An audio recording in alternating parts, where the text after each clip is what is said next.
Hola, ¿qué tal chicos? ¿Cómo están? Muy buenas noches, bienvenidos a una capacitación más aquí en Conta para Todos.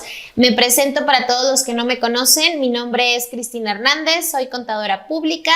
Tengo ya aquí en Conta para Todos desde el 2020, que ya son 4 años, wow, ya 4 años dando clases para compartir un poquito del conocimiento que tenemos aquí en nuestra capacitadora con todos ustedes y que pues poco a poco nos vayamos sumando y ayudando para poder entenderle un poquito más a esta parte del mundo contable. Entonces, bienvenidos todos los que es la primera vez que nos acompañan. Muchas gracias a todos los que siguen constantemente nuestros en vivos aquí en el canal de YouTube. Esperemos que esta clase sea totalmente de su agrado para que puedan aprender cosas relacionadas con el impuesto sobre la renta de personas físicas. Hay muchísimos temas, de hecho aquí en nuestro canal de YouTube no somos como tal youtubers, no subimos el contenido a la plataforma con la intención de que solamente aquí tengan contenido, no, la verdad es que también en nuestras otras redes sociales estamos constantemente subiéndoles publicaciones, haciendo videitos cortos para que podamos entender las cosas nuevas que va sacando la autoridad o reforzando todas aquellas que de repente ya tienen tiempo que salieron, pero siempre hace falta como refrescarlas nuevamente. Entonces, síganos en todas nuestras redes sociales. Estamos en TikTok, en Instagram, en Facebook, en LinkedIn, si no me equivoco también, y por supuesto aquí en nuestro canal de YouTube, en donde pues les compartimos conocimiento contable fiscal, ¿sale? Muchísimas gracias por acompañarnos. El día de hoy, como les comento, vamos a ver un tema relacionado con impuestos sobre la renta de personas físicas, pero nos vamos a enfocar un poquito más a la parte inicial, antes de saber cómo se tributa.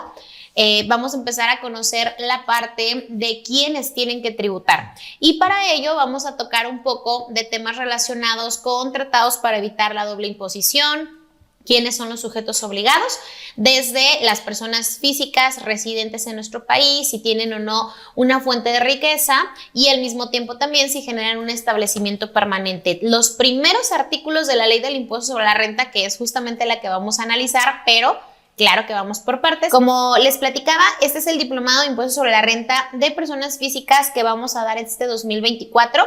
Es parte de la primera clase que vimos y para que puedan ver toda la continuación, que ahorita más adelante les voy a platicar de qué se trata todo el diplomado, está súper completo. Vamos a darlo entre 4 o 5 ponentes más o menos, que tenemos diferentes especialidades. Entonces, la intención es que ustedes dominen todos los ingresos que puede llegar a tener una persona física, desde la parte teórica hasta obviamente la parte práctica, elaboración de papeles de trabajo y determinación de impuestos, ¿sale?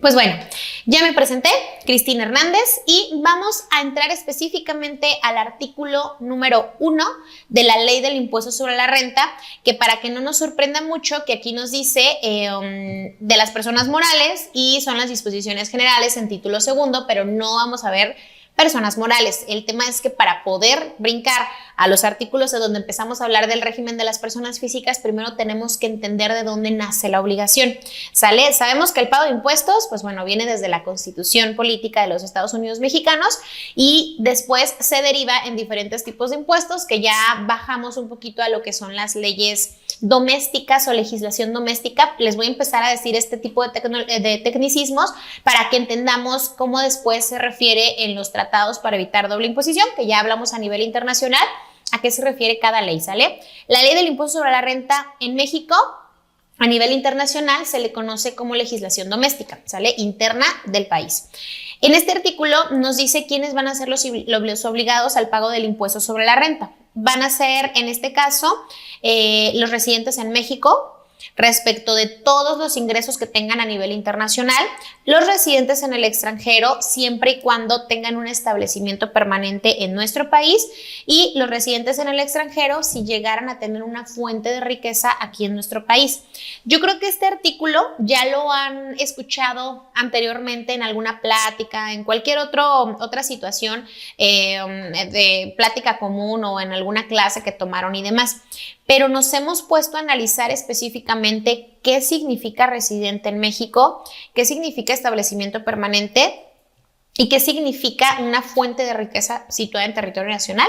Y de allí es donde nos vamos a empezar a ver en la parte, como les decía yo, del análisis, porque decimos, bueno, Mi vecino que me pidió que le llevara su contabilidad, que tiene una tienda de abarrotes y que está aquí en México, pues ni siquiera me pongo a pensar en si tiene o no la obligación de pagar impuestos en México, porque yo doy por hecho que esa persona es residente en el país y pues simplemente tiene obligación de pagar impuestos aquí, pero pudieran llegar a existir otras variables en las cuales hay que empezar a analizar si tiene otras obligaciones en otras partes u otras variaciones, ¿sale? Entonces, pues bueno, vamos explorando primero qué es la residencia. La residencia por definición nos dice que se entiende respecto al lugar en el que una persona física tiene su domicilio y respecto a una persona moral, el lugar en donde está establecida. Son dos cosas diferentes. De hecho, aquí vamos a aprender también un poquito de cómo se considera una residencia fiscal para una persona moral, que también tiene mucho que ver con el tema de los tratados para evitar la doble imposición y su aplicación, que aquí es un tema muy interesante. Ahora, esto es la residencia. Definición de residencia fiscal es el concepto que permite saber en qué país va a tributar un contribuyente, coincidiendo usualmente, no es una regla, sino que usualmente coincide con la ubicación física de la persona física. Es decir, la residencia fiscal es el lugar donde el individuo tiene obligaciones fiscales, debiendo declarar sus rentas y pagar sus impuestos. Son dos cosas distintas. Tú puedes ser residente fiscal de un país y puedes tener también tu residencia en otro país. Son dos cosas diferentes, ¿sale? ¿Cuál sería la residencia fiscal de una persona moral? Inciso A, la que manifiestas en tu cédula fiscal. Inciso B, en donde tienen la bodega principal o en donde se lleva a cabo la actividad principal del negocio. Inciso C, donde está la sucursal con mayor número de ingresos. Inciso D, donde tienen residencia fiscal los directores. E inciso E, donde se toman las decisiones respecto al negocio. ¿Sale? Estas son las diferentes respuestas que pudieran llegar o no a ser correctas. Esta nos la fundamenta en el Código Fiscal de la Federación en su artículo 9. Las láminas que habíamos visto previamente eran de la Ley del Impuesto sobre la Renta. Ahorita nos vamos a ir directamente al Código Fiscal de la Federación y el artículo 9 nos menciona algo en donde nos dice cómo es que se va a definir la residencia fiscal de una persona moral. Y nos dice, se consideran residentes en territorio nacional. Obviamente, si estamos en el Código Fiscal, pues entendamos que es para efectos fiscales. Y en la fracción segunda nos dice las personas morales que hayan establecido en México la administración principal del negocio o su sede de dirección efectiva. En terminología internacional, pudiéramos decir que también estamos hablando del beneficiario efectivo para efectos de una negociación o un acuerdo entre países, ¿sale? Y les voy a explicar ahorita un poquito más adelante cuando veamos los países que tiene México tratado para evitar doble imposición, en qué consiste y el por qué es importante definir si eres residente de un país u otro, ¿sabes? Entonces aquí, de las opciones que teníamos y de acuerdo al fundamento del artículo 9, el inciso D y el inciso E van a ser las opciones correctas. ¿Por qué?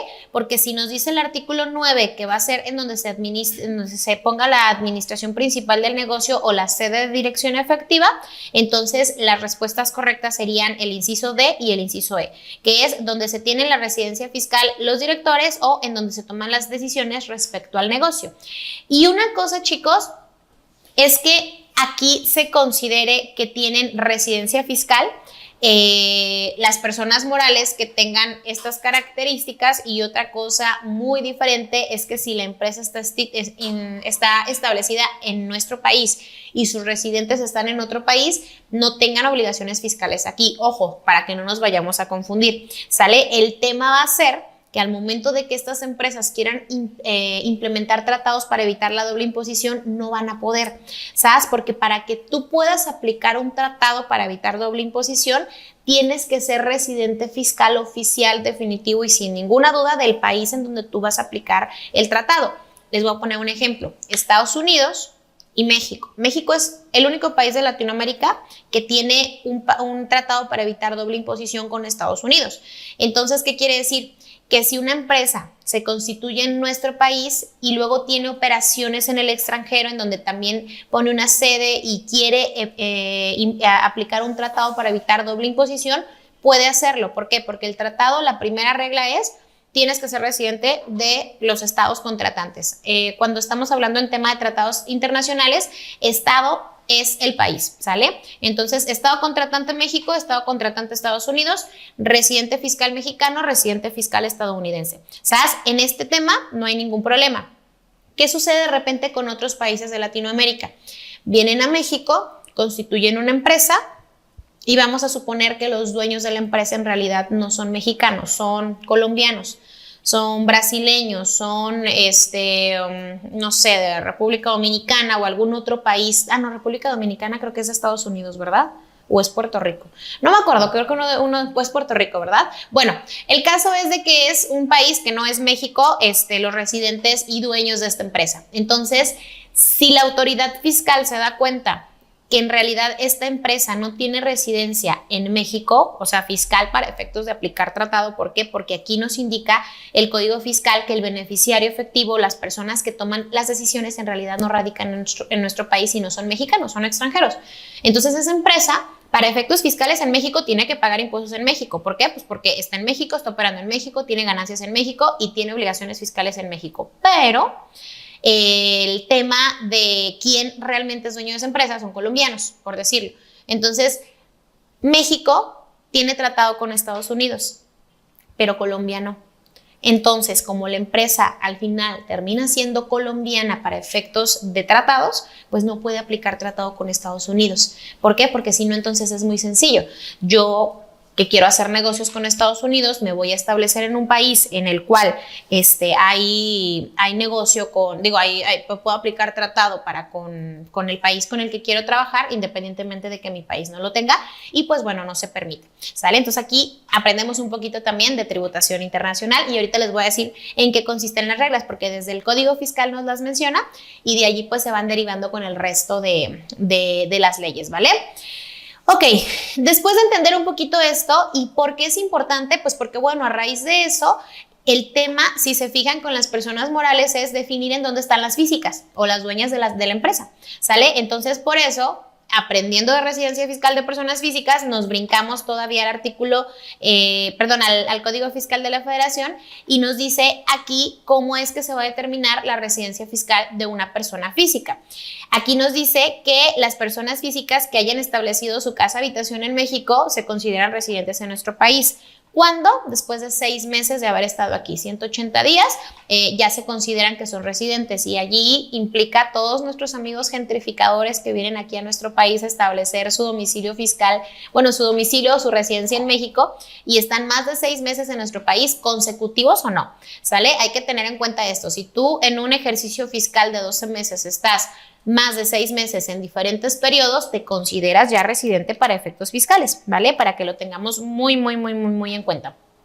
Ahora, cuando más del 50% aquí arribita, cuando las personas físicas también tengan casa habitación en otro país, se van a considerar residentes en México si en territorio nacional se encuentra su centro de intereses vitales.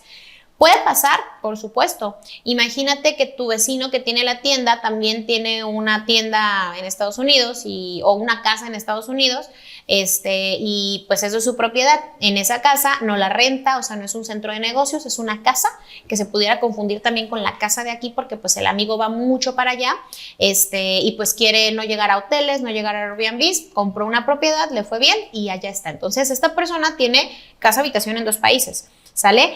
¿Qué tiene que pasar para que se defina que es residente fiscal en México si tiene casa habitación en 2 países? Es dónde está su centro de intereses vitales, ¿sale? Se analizan situaciones relacionadas con el ingreso que tienen en un país u otro y aquí nos dice, se considera que el centro de intereses vitales es en territorio nacional cuando entre otros casos se ubica en cualquiera de los siguientes supuestos: cuando más del 50% de los ingresos totales que obtenga la persona física en un año de calendario sean de México, o cuando en el país tenga su centro principal de actividades profesionales, o cuando tenga su centro de intereses vitales muy establecido. Y aquí, si ya han escuchado parte de esta plática conmigo, van a saber que yo siempre les pongo el ejemplo de Shakira. Shakira tenía su residencia fiscal, si no me equivoco, en las islas, en las Bahamas. Sí, en las Bahamas tenía su residencia fiscal y luego se fue con Piqué a España.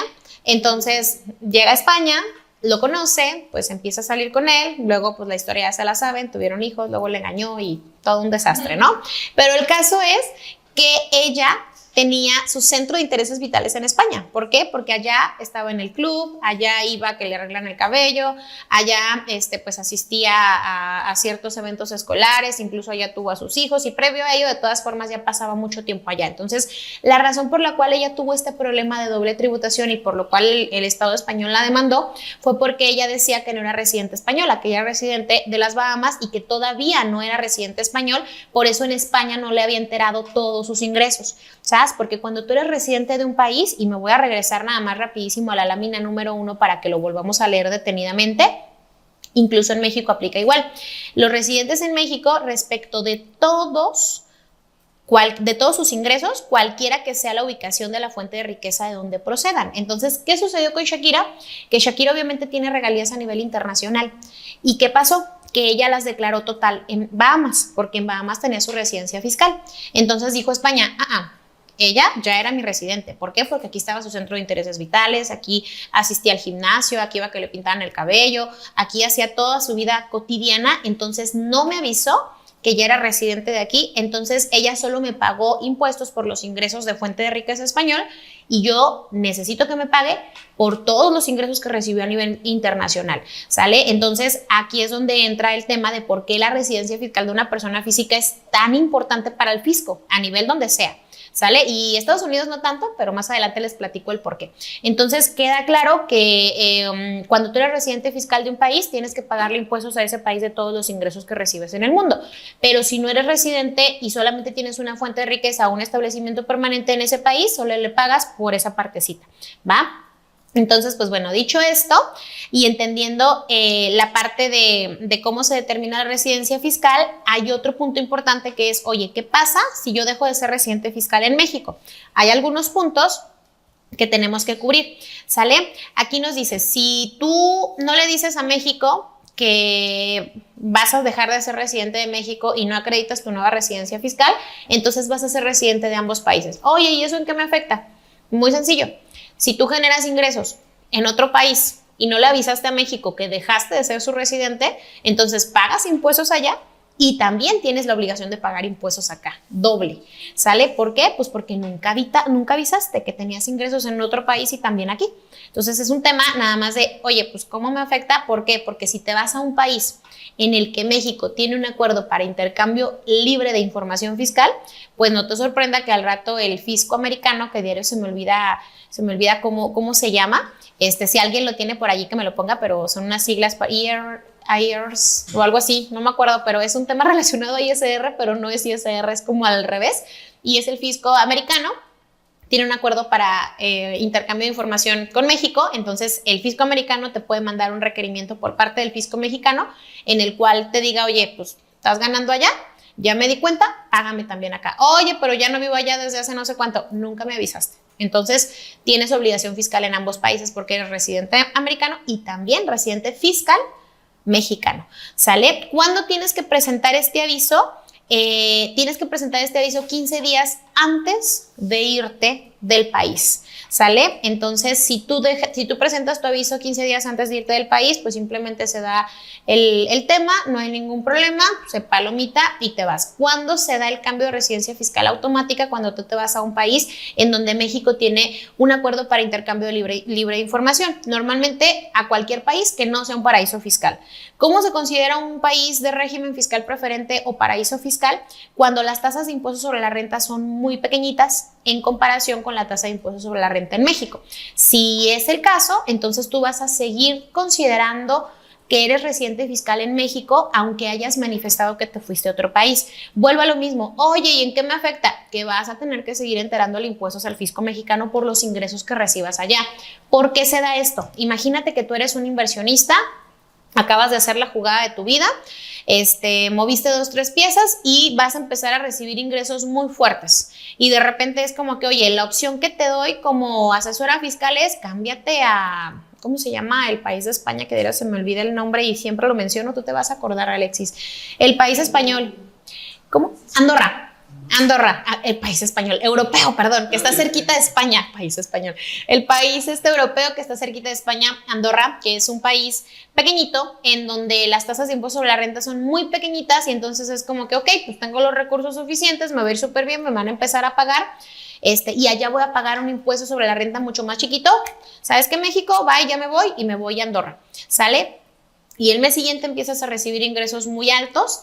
¿Y qué pasa con México? México dice, tú te estás yendo para allá porque aquí te cobro más. Entonces, 5 años vas a seguir siendo mi residente fiscal si es que al país a donde te estás yendo, la tasa de impuesto sobre la renta es más pequeña que aquí. Entonces, está bien, págale a ellos su 5% que te cobran de ISR, pero a mí me vas a pagar el otro 30%, porque al final, 5 años vas a seguir siendo residente fiscal mexicano, ¿sale? Entonces, esto es importante que lo consideremos.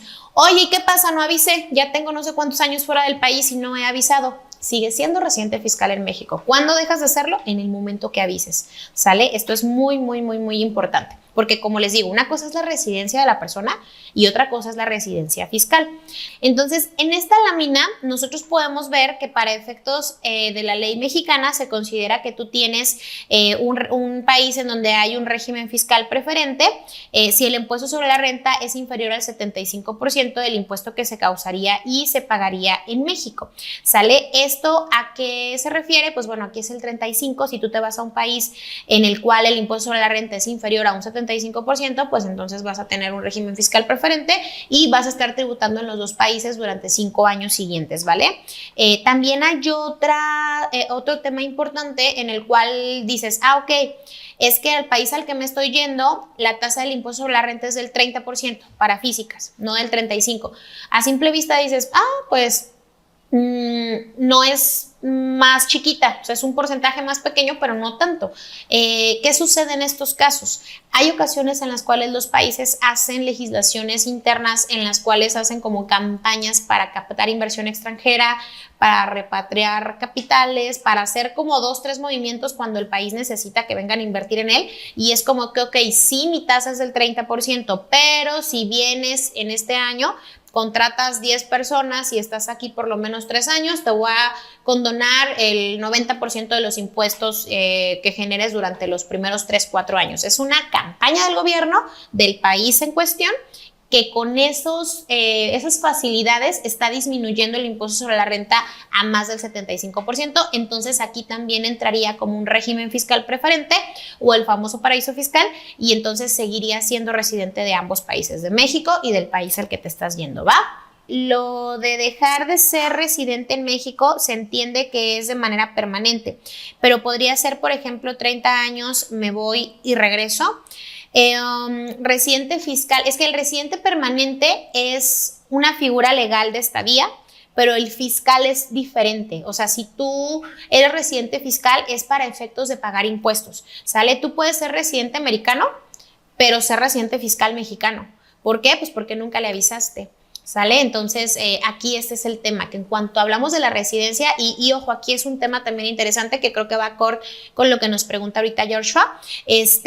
México tiene un sistema de renta, los que ya vieron temas de impuestos internacionales, corríjanme si no es así, porque luego de repente suelo revolver las palabras, pero bueno, México tiene un sistema de renta territorial. Estados Unidos tiene un sistema de renta mundial. ¿Qué quiere decir? Que México solamente te va a cobrar impuestos si tú eres residente fiscal mexicano, de territorio mexicano, ¿sale? ¿Y por qué te va a cobrar impuestos? Pues bueno, por los ingresos que recibas a nivel mundial. Pero Estados Unidos tiene un sistema de renta mundial en el cual, a pesar de que tú ya no seas residente americano, que vivas en otro país, por el hecho de que tú seas ciudadano americano, ya tienes la obligación de todas formas enterarle a Estados Unidos tus ingresos. Obviamente aplicas tratados y lo que tú quieras, pero si tú eres ciudadano americano, tienes obligación de estar pagando los impuestos, aunque abras en otros países y te vayas del país y lo que tú quieras.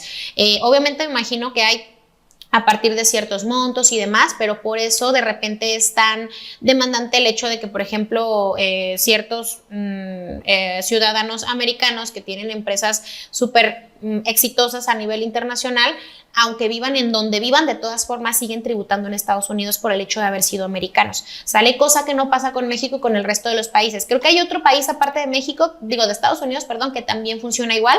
Honestamente no me acuerdo del nombre de ese país. Si alguno de ustedes lo tiene, pueda ponerlo aquí en el chat, pero al final de cuentas es parte de lo que tiene Estados Unidos como condición ya por el hecho de tu obtener tu ciudadanía americana. ¿Sale? Una duda, si una persona moral, hay personas residentes mexicanas y en otro país, ¿qué pasa? ¿Hay un límite de temporalidad de veces para cambiar de residencia fiscal? No, no hay un límite, Julio, es decir, puedo hoy cambiar mi residencia fiscal a otro país, 5 años, volver, sí, no hay ningún límite, solamente hay que avisar, ¿sale? Y no es como que, pues ya o sea, nada más el tema de los 6 meses para ser residente en México, ese ya te lo da por default y es obligatorio. Si antes de los 6 meses tú no eres todavía residente fiscal mexicano, ¿sale? Si una persona moral hay residentes mexicanas y de otro país, ¿qué pasa? Se define cuál es la participación mayoritaria, ¿sale? Y esto solamente es para efectos, les digo, de aplicar acuerdos, no son acuerdos, son tratados internacionales para evitar la doble imposición, perdón, se me fue el nombre.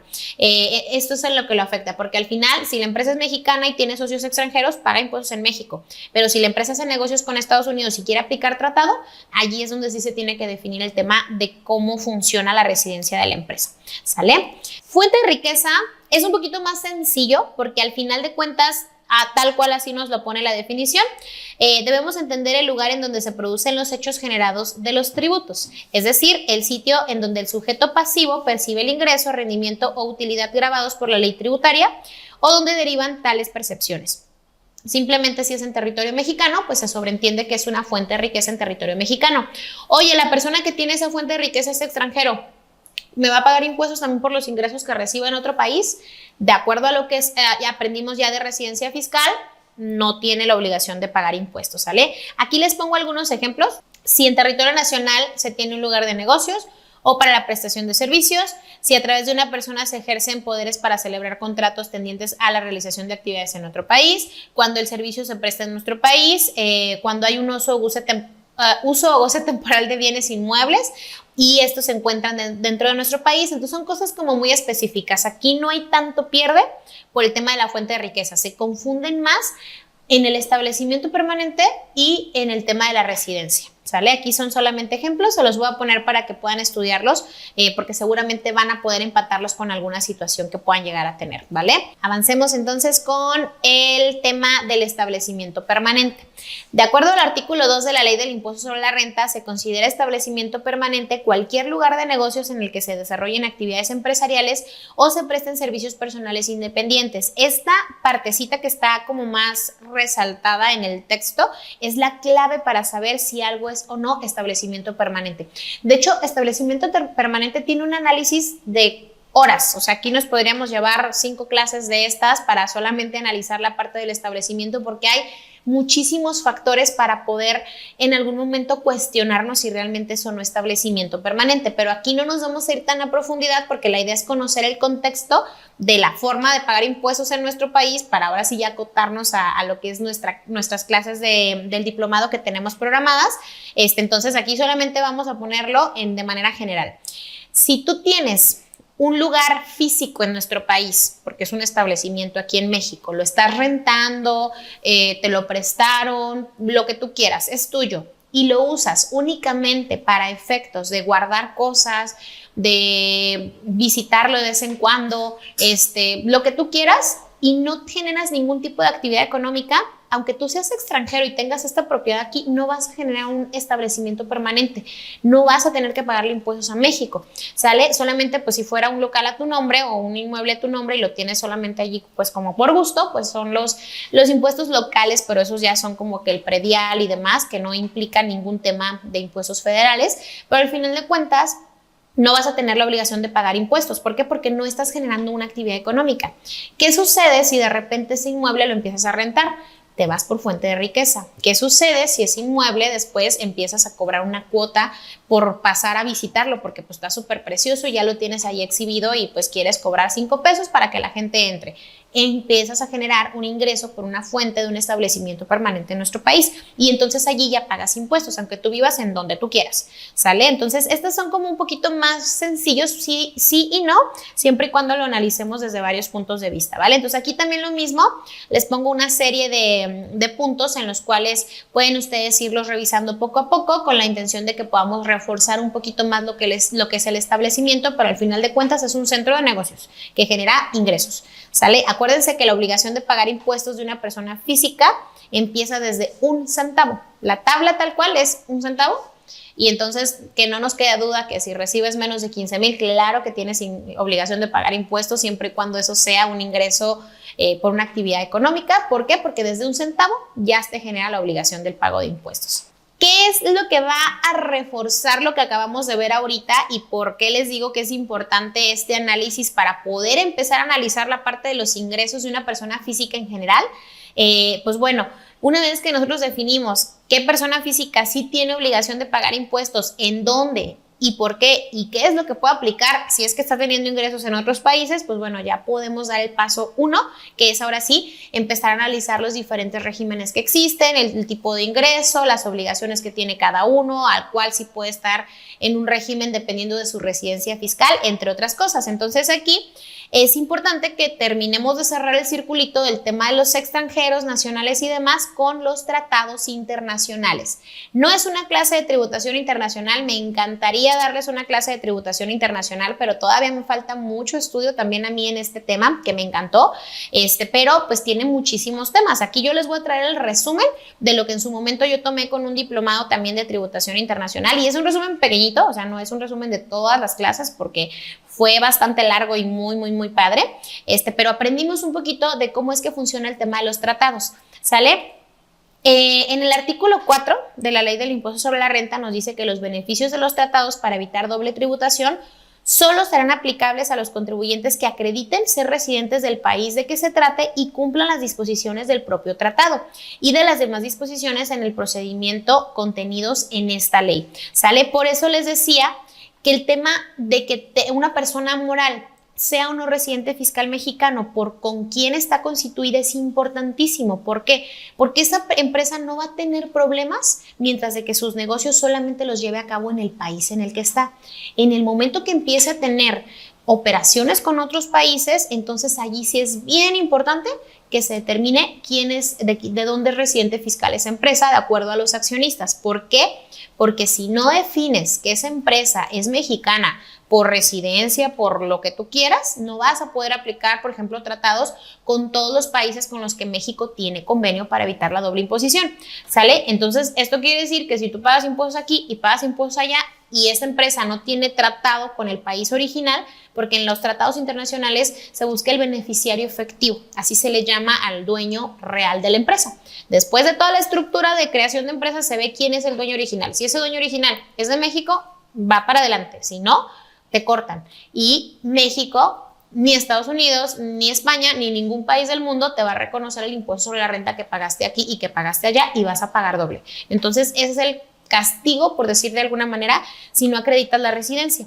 ¿Sabes? Los tratados, pues, son un acuerdo entre países, es totalmente ajeno a las leyes domésticas. La legislación doméstica para nosotros sería ISR, IVA, Código Fiscal, IEPS y demás leyes que se crean para los mexicanos. Para nosotros está la Constitución, tratados para evitar la doble imposición o los acuerdos internacionales, que aquí entra el TEMEC también y otras cosas, y luego están las legislaciones domésticas, que es ley de ISR, IVA, YETU, IEPS, no, YETU ya no existe, nomás ya les estoy queriendo poner otra vez el YETU, pero bueno, son impuestos que tenemos aquí a nivel federal, ¿va? Entonces, si el tratado dice una cosa y la ley de ISR dice otra cosa, ¿a quién se le va a hacer caso? Al tratado, siempre y cuando estemos hablando de un tema de relación internacional, ¿verdad? No es como que un mexicano que tiene operaciones con otro mexicano diga, quiero aplicarlo del tratado. Pues no, porque no está involucrado el otro país, ¿sale? Entonces, todos los tratados están así como se los pongo aquí en esta imagen.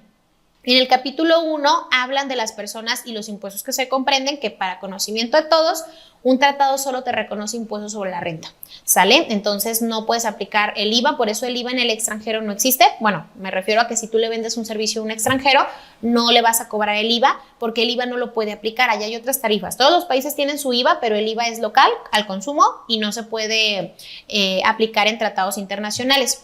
En el capítulo 2 están las definiciones de residencia, establecimiento permanente y fuente de riqueza. ¿Por qué se vuelve a tratar en el tratado? Perdón la redundancia. Porque la ley del impuesto sobre la renta y el Código Fiscal dicen algo. Pero si el tratado, les voy a poner un ejemplo.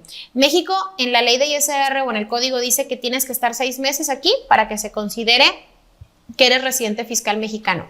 Si México acuerda con España que el tiempo para que se considere que eres residente fiscal, ya sea en México o en España, es de 9 meses, y el tema se está disputando entre un mexicano y un español, entonces aplican los 9 meses y no los 6 meses. ¿Por qué? Porque el tratado tiene más validez que la ley del impuesto sobre la renta para el tema entre países, ¿vale? Entonces, por eso siempre en el tratado te vuelven a decir, si coincide con ISR, pues lo repetimos, pero si no, hay acuerdos interesantes. Si no me equivoco, con Perú, por ejemplo, y ahorita creo que lo vemos un poquito más adelante, con Perú hay un tema de que en lugar de que tú llegues a un país a querer hacer una construcción, si te vas antes de 6 meses, no se considera que llevaste a cabo ni establecimiento, ni fuente de riqueza, ni residencia, y no le pagas al país al que fuiste a hacer las operaciones. Pero el tema con Perú creo que es de 9 meses, aquí se aplica este ejemplo.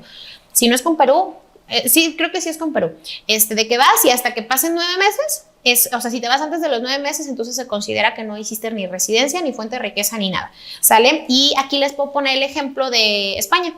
España luego de repente es muy solicitado aquí en nuestro país para que venga a hacer ciertas construcciones, sobre todo para gobierno o para plantas muy especializadas, porque las personas que vienen de España traen máquinas especiales, entonces vienen, hacen su chamba, duran menos de 6 meses aquí y se van, y listo. En México no pasó nada, allá pagan todos sus impuestos. Si duran más de 6 meses, entonces le pagan impuestos a México desde el día 1 que estuvieron aquí en el país, ¿vale? Por eso se vuelve a decir. Y así cada uno. Capítulo 3, reglas distributivas, imposición del patrimonio, método para limitar la doble imposición. ¿Por qué? Porque cada país tiene sus reglas para decir cómo voy a decir si es mío o es tuyo o es de nadie. Y si es de nadie, pues no aplican ni uno ni otro tratado, ¿sale? Esto es como un resumen general de los impuestos de los tratados que tiene México, los tratados que tiene Perú, Venezuela. Fíjense, Venezuela tiene bastantes tratados. Qué triste lo que está pasando ahorita, no vamos a hablar de política internacional, pero bueno, Chile, Brasil y Argentina son como que los generales, y México es el único que tiene, tratado internacional con Estados Unidos, ¿sale? Aquí les traje solamente unas pocas imágenes de lo que es parte de lo que revisamos en Impuesto sobre la Renta y en Código Fiscal, de las definiciones en el tratado con México y Estados Unidos, para efectos de poder como empatar esta información. Entonces aquí tal cual está así encabezado y dice: convenio entre el gobierno de los Estados Unidos mexicanos y el gobierno de los Estados Unidos de América para evitar la doble imposición e impedir la evasión fiscal en materia de impuestos sobre la renta, ¿vale? Así está titulado nuestro tratado con Estados Unidos, muy bonito. De aquí nos vamos hasta el artículo 4, en donde nos dice cómo se considera una residencia fiscal. Se determina una serie de cosas. Si después de eso no llegamos a un acuerdo, el tema de castigo solamente es para la persona moral, porque fíjense, en las personas morales, bueno, en las personas físicas, se los leo rapidísimo, dice que significa que una persona reside en este país, ¿no? Y luego, cuando en virtud de la disposición del párrafo 1 una persona sea residente de ambos estados, se va a resolver de la siguiente manera. Si la persona tiene vivienda en un país, pues bueno, en ese es residente. Si tuviera vivienda en ambos países, entonces hay que voltear a ver el centro de intereses vitales, lo que les comentaba. Si no se puede definir sobre el centro de intereses vitales o no tuviera una vivienda permanente, se va a residir el estado en donde viva habitualmente. Si vive habitualmente en ambos países o en ninguno de ellos, se considerará residente del estado donde haya nacido. En cualquier otro caso, o sea, si no se pudo definir por donde vive, por donde donde tiene el centro de intereses, por donde radica habitualmente, o por ninguno de esos anteriores, entonces las autoridades en común, que en este caso Estados Unidos y México, se va a poner de acuerdo muy particular. Oye, ¿y por qué se llegarían a pelear por la residencia fiscal de una persona? Pues a lo mejor por la residencia fiscal de ustedes y mía, que somos simples mortales, pues el país va a decir, pues allá tú sabrás, no pasa nada, es más, ni me voy a dar cuenta de tus operaciones. Pero díganme ustedes, ¿por qué se pelearon por la residencia fiscal de Shakira? ¿Por qué se pelearían por la residencia fiscal de, no sé, Cristian Nodal, que ahorita lo andamos escuchando por todos lados? ¿Por qué se pelearían por la residencia fiscal de Elon Musk? O sea, son personas que realmente allí es, oye, voy a llegar a las últimas instancias para ver si es tu residente o mi residente, porque en el momento que yo lo dictamine como mi residente, me paga por lo de aquí, por lo del resto del mundo, ¿sale? Entonces, esa es la importancia. Pero eso estamos hablando de la física, chicos, de la moral no. De la moral nos dice, cuando en virtud de las disposiciones del párrafo 1, una persona que no sea persona física, o sea que las morales, sociedades y demás, sea residente de ambos estados contratantes y dicha persona no se considera residente de ninguno de los estados contratantes para efectos del presente convenio. Dicha persona no se considerará, residente para efectos de este convenio. Oye, fíjate que es una persona moral que se constituyó en México, pero los dueños son argentinos, pero uno tiene un porcentaje mexicano, y pues acaban de abrir una sede en Estados Unidos y llevan operaciones allá y quieren aplicar tratado. Y es una persona moral. ¿Qué sucede? Pues si a mí no me queda claro si es tu residente, porque yo en México digo que para ser residente mío tiene que estar el centro de intereses vitales aquí, la dirección efectiva, la toma de decisiones, y pues esos argentinos andan por todos lados menos en México. Entonces, para efectos fiscales míos, de residencia, yo no la considero residente mexicana porque allá andan los dueños y son argentinos y al final los dividendos se los llevan allá. Entonces, México dice, no es mío. Estados Unidos dice, pues si no es tuyo tampoco podemos aplicar tratado, porque la primera regla para poder aplicarlo es que sea residente de ambos países. Entonces aquí pues se considera solamente, porque aquí lo dice, cuando en virtud de las disposiciones del párrafo 1, una persona que no sea una persona física sea residente de ambos estados contratantes. ¿Por qué? Pues porque acá hizo fuente de riqueza, acá no. Dicha persona no se considera residente de ninguno de los estados contratantes para los efectos del presente convenio, ¿sale? Oye, ya por el hecho de no considerarme residente para el convenio, ¿dejo de pagar ISR en México? No, solo es para los beneficios del convenio y no lo aplicas, ¿vale? Gonzalo nos dice, le doy servicio a una empresa de Estados Unidos, mi residencia está aquí, pero me pagan a una cuenta que tengo en Estados Unidos, donde pago mi ISR e IVA. Gonzalo, si tú vives aquí, es un servicio que prestas desde aquí y te pagan a una cuenta que tienes en Estados Unidos. Desde mi punto de vista, y estaría padrísimo que quizá algunas otras personas también nos dieran su punto de vista, pero desde mi punto de vista, IVA no deberías de pagar porque tu cliente es americano, solamente sería un ingreso tasa cero y tu impuesto sobre la renta lo pagarías aquí en México, porque a pesar de que el dinero te lo están depositando en una cuenta en el extranjero, para efectos de México, tú resides aquí y sería un ingreso tasa cero, pero sí tendrías que acumularlo, ¿sale? Ok. El tema del establecimiento permanente, pues bueno, ya lo vimos, es un lugar físico, te lo vuelve a repetir el convenio. Y el tema de los 6 meses, que era lo que les decía, aquí se considera que ya eres residente fiscal en México. Para tema de bienes raíces, pues se sobreentiende que en donde el inmueble esté físicamente. Y aquí está la pirámide que estaba buscando hace un momento, en donde se ve el tema de las jerarquías de leyes. Si se fijan, esta Constitución, negociaciones internacionales, leyes federales, decretos, acuerdos, manuales, resoluciones, avisos y circulares, en ese orden. Establecimiento permanente, bueno, residencia y demás. Y listo. Esta es parte de lo que vimos en nuestra primera clase de impuestos sobre la renta de el diplomado que estamos dando ahorita. Esta clase la dimos apenas el jueves pasado. Es una clase de cada 15 días los jueves, va a tener una duración de 6 meses. Es todo de mi parte. Espero que esta clase haya sido muy interesante para todos ustedes. Muchas gracias por estarnos escuchando aquí hasta estas horas de la noche ya en casi todas las partes de la República Mexicana. Les mando un abrazo gigante y pues bueno, yo encantada de tenerlos aquí. Cuídense mucho, les mando un abrazo gigantesco y seguimos aquí en Conta para Todos.